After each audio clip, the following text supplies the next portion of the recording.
नमस्कार दोस्तों। पाकिस्तान के बलूचिस्तान प्रोविंस के अंदर एक काफी बड़ा अटैक किया गया है चाइनीज नेशनल्स के ऊपर। आपको पता होगा कि जो सीपेक का पूरा प्रोजेक्ट बनाया जा रहा है चाइना पाकिस्तान इकोनॉमिक कॉरिडोर, उसमें एक जो बहुत इंपॉर्टेंट हिस्सा है वो है आपका ग्वादर पोर्ट। तो ग्वादर पोर्ट पर ही बताया जा रहा है कि यहां पर अटैक किया गया है चाइनीज नेशनल्स पर, जो कि कंस्ट्रक्शन साइट वगैरह पर जा रहे थे। ये आप देख सकते हो news, multiple deaths in Pakistan Gwadar after blast target vehicles carrying Chinese national. देखिए यहां पर काफी सारे कंफ्यूजन भी हैं। बेसिकली पाकिस्तान की तरफ से जो ऑफिशियल बयान आ रहा है उसमें कहा जा रहा है कि सिर्फ एक चाइनीज इंजर्ड हुआ है, बाकी पाकिस्तानी 2 लोग मारे गए हैं। लेकिन बलूचिस्तान पोस्ट जो वहां का लोकल पेपर है उनके द्वारा बताया जा रहा है कि नहीं, करीब 9 चाइनीज की मृत्यु हुई है। तो यहां पर मैं कोई गेस नहीं करना चाहूंगा, वो जो भी कुछ हुआ होगा, लेकिन ये जो पूरा मामला है प्लस बलूचिस्तान और चाइना को लेकर इतना ज्यादा तनाव क्यों बना रहता है उसको भी हम समझने की कोशिश करेंगे। काफी कुछ जानने को है, लेकिन उसके पहले अगर आप यूपीएससी की तैयारी कर रहे हैं तो इसके बारे में सारी जानकारी आपको हमारे डिस्क्रिप्शन में मिल जाएगी।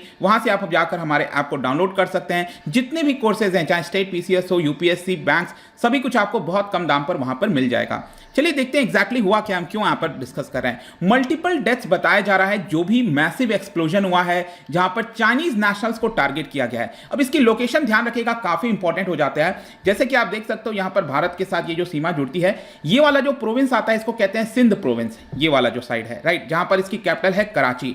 और उसके जस्ट लेफ्ट हैंड साइड में जो पाकिस्तान का सबसे बड़ा प्रोविंस है, यह है आपका बलूचिस्तान प्रोविंस, जिसका काफी बड़ा हिस्सा ईरान और अफगानिस्तान के साथ जुड़ता है। तो यहां पर ये जो पोर्ट है ग्वादर पोर्ट, ये एक हिस्सा है आपका सीपेक प्रोजेक्ट का, जो कि डायरेक्टली चाइना को लिंक करता है। तो ग्वादर पोर्ट पर कई सारे कंस्ट्रक्शन एक्टिविटीज चल रही हैं। तो यहां पर जो चाइनीज नेशनल्स होंगे उन्हीं के ऊपर अटैक किया गया है ग्वादर में ही, ऐसा अभी के लिए बताया जा रहा है। और ये कल करीब 7 बजे के आसपास ये पूरा एक्सप्लोजन हुआ। ईस्ट बे रोड है वहां पर, ये बताया गया है कि वहां पर हुआ है। और पाकिस्तान के जो इंटीरियर मिनिस्टर है उन्होंने कहा है कि चाइनीज नेशनल एक इंजर्ड हुआ था, उसको तुरंत हॉस्पिटल ले गया गया है। और जो ऑफिशियल खबर उनके द्वारा बताया जा रहा है कि इसके अंदर 2 बच्चों की मृत्यु हुई है। जी हां, यहां पर 2 बच्चों की मृत्यु हुई है, एक कार ड्राइवर भी इंजर्ड हुआ है, ये अभी तक खबर है। लेकिन जैसा मैंने आपको बताया कि वहां पर एक लोकल पेपर है बलूचिस्तान पोस्ट, उनके द्वारा बोला गया है कि 9 चाइनीज नेशनल्स की मृत्यु हुई है इस पूरे ब्लास्ट के अंदर। बेसिकली जो चाइनीज नेशनल्स हैं वो कंस्ट्रक्शन साइट पर जा रहे थे और तभी ये पूरा ब्लास्ट किया गया।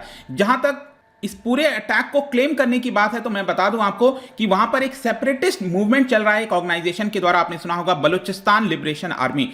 वो बेसिकली ये कह रही है कि ये जो पूरा सीपेक का प्रोजेक्ट है, देखिए पहले जो सीपेक का प्रोजेक्ट है वो आपका इस तरह से जाना था, लेकिन आगे चलकर कई सारे सिक्योरिटी रीजंस को देखते हुए इसका जो प्रोजेक्ट है वो डाइवर्ट कर दिया गया। अब आप देख सकते हो चाइना के अंदर ये जो कशगर है वहां से स्टार्ट होता है और इस्लामाबाद होते हुए, लाहौर होते हुए आपका इधर से ग्वादर तक जाता है। ये पूरा आपका सीपेक प्रोजेक्ट है जिसमें बिलियंस ऑफ डॉलर्स यहां पर चाइना खर्च करने वाला है। तो ये जो ग्वादर है, यहीं पर आपको अक्सर इस तरह के अटैक्स लगातार देखने को मिलते होंगे। और ये भी आप देख सकते हो जो बलूचिस्तान लिबरेशन आर्मी है उन्होंने इसके बारे में बताया कि they have carried out a self sacrificing attack, मतलब ये खुद कह रहे हैं वो कि हमने ये अटैक करवाया है चाइनीज इंजीनियर्स के ऊपर। तो ये तो कल की बात हो गई। इसके पहले भी आपको याद होगा 1 महीने पहले करीब 12 लोगों की जानें गई थी, इसमें भी करीब 9 चाइनीज जो हैं वो आपके मारे गए थे। ये बेसिकली हुआ था जो खैबर पख्तूनख्वा है, यहां पर आपको देखने को मिलेगा। बेसिकली अगर मैं आपको बताऊं तो ये इस्लामाबाद आप देख रहे हो ना, इसके जस्ट नदर्न साइड में आप देखोगे तो वहां पर एक डैम का कंस्ट्रक्शन हो रहा है जिसका नाम है दासू डैम। ठीक है, दासू डैम आप देख सकते हो, यहां पर हाइड्रो इलेक्ट्रिक प्रोजेक्ट है जो कि अगेन चाइनीज के द्वारा बनाया जा रहा है पाकिस्तान के अंदर। वहां से एक रोड गुजरती है N35 रोड, और यहीं पर एक एक्सप्लोजन हुआ था जिसकी वजह से उसके अंदर जो बस में बैठे हुए लोग थे जो चाइनीज थे वो यहां पर मारे गए थे, जिसमें टोटल 12 लोगों की मृत्यु हुई थी। तो इस तरह के अटैक्स आपको लगातार देखने को मिलते हैं। लेकिन क्वेश्चन यहां पर यह आता है कि पाकिस्तान और बलूचिस्तान को लेकर अक्सर ये कॉन्फ्लिक्ट हमें क्यों देखने को मिलता है। देखिए आपको पता होगा 1947 में देश आजाद हुआ था, उसके बाद जो बलोच के एक्टिविस्ट हैं उनका यह कहना है कि पाकिस्तान ने फोर्सफुली मार्च 27, 1948 को बलूचिस्तान को अपने अंडर में ले लिया। वो चाहते थे कि बलूचिस्तान एक अलग देश बनकर यहां पर रहे, लेकिन पाकिस्तान ने जानबूझकर उस पर्टिकुलर एरिया को अपने अंडर लिया हुआ है। ये जो बलूचिस्तान का आप एरिया देख रहे हो इसके अंदर लिया हुआ है, इसकी कैपिटल क्वेता, आप ध्यान रखिएगा। और साथ में ये भी बताया जाता है कि ये जो पूरा बलूचिस्तान का एरिया है वो पूरे पाकिस्तान में अगर आप देखोगे तो largest resource rich yet most backward province आपको देखने को मिलेगा। मतलब यहां पर रिसोर्सेज तो बहुत सारे हैं, चाहे अगर हम वाटर रिसोर्सेज की भी बात करिए तो ये देखने को मिलेगा, कई सारे मिनरल्स देखने को मिलते हैं, लेकिन पूरे पाकिस्तान में कोई सबसे बैकवर्ड एरिया है तो वो भी आपका बलूचिस्तान है।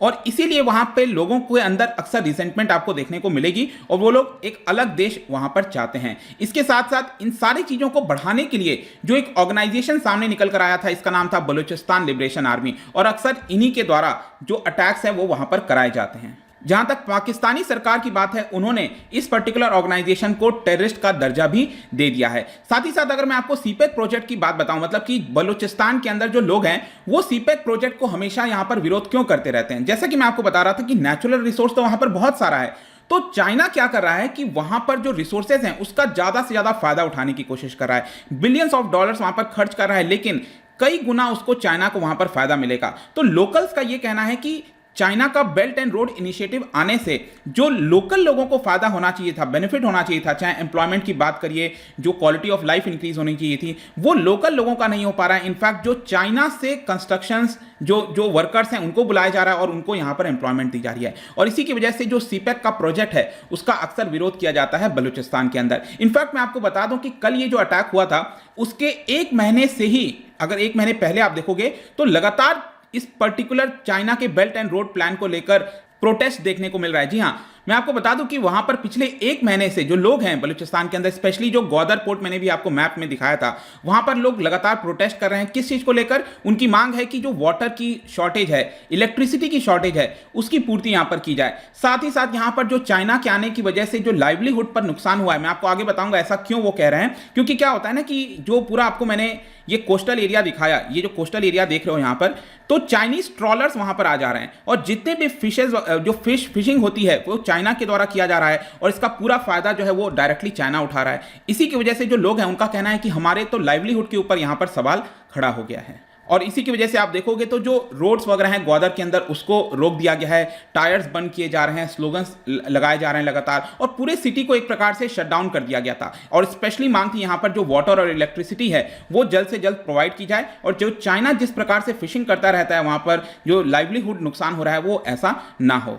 इनफैक्ट ये जो पूरा ग्वादर पोर्ट अगर मैं आपको बताऊं तो पाकिस्तान ने इस पूरे ग्वादर पोर्ट को सरेंडर कर दिया है 40 वर्षों के लिए। चाइना का तो हमेशा यही प्लान होता है। आपने हम्बन टोटा देखा, वहां पर 99 ईयर्स का लीज पर ले लो, किसी दूसरे देश में जाओ तो 50 साल के लीज पर ले लो। तो जो ग्वादर पोर्ट है वो 40 साल के लिए लीज पर पाकिस्तान से ले लिया और पाकिस्तान ने भी सरेंडर कर दिया, ये आशा करते हुए कि जो उसकी इकोनॉमी डूब रही है एक प्रकार से उसको कुछ ना कुछ हद तक मदद मिल पाए। तो चाइना, जो पाकिस्तान है वो यही सोच रहा था कि कहीं ना कहीं चाइनीज इन्वेस्टमेंट आएगा, बिलियंस ऑफ डॉलर्स आएंगे तो उसको मदद होगा। अब कितना मदद हो पा रहा है ये आप देख रहे हो, लेकिन अल्टीमेटली आप देख सकते हो कि यहां पर जो चाइना है वो लीज पर लेकर बहुत लंबे समय तक उस पूरे एरिया को अपने अंडर में ले लेता है। लेकिन जैसे मैंने आपको बताया कि जो लोकल पीपल हैं, स्पेशली जो बलूचिस्तान लिबरेशन आर्मी है, वो यहां पर इस तरह के सोशल अनरेस्ट करती रहती है ताकि एक मैसेज सेंड किया जा सके। तो ये पूरा अटैक के बारे में वीडियो था दोस्तों। आई होप कि सब कुछ जानने को मिल गया होगा। जाने से पहले एक बहुत ही इंटरेस्टिंग क्वेश्चन, यहां पर आप क्या बता सकते हो कि पाकिस्तान चाइना इकोनॉमिक कॉरिडोर का एक और काफी बड़ा हिस्सा है, वो है आपका हाई स्पीड रेलवे ट्रैक। मतलब कि जो चाइना है वो पाकिस्तान के अंदर हाई स्पीड रेलवे ट्रैक बिछा रहा है जिसकी कॉस्ट $2.8 बिलियन होगी। तो ये बेसिकली बिछाया जाएगा पेशावर से लेकर कौन से सिटी तक, क्या बता सकते हैं? इसका जो राइट आंसर है आपको पता ही है, मेरे इंस्टाग्राम पर तो आपको मिलेगा ही। वहां पर अगर आप नहीं हो कोई बात नहीं, टेलीग्राम से भी ले सकते हैं इसका सही उत्तर। मैं कई सारे एमसीक्यूज यहां पर डालता रहता हूं स्टोरीज के फॉर्म में, आप जाकर प्ले कर सकते हो।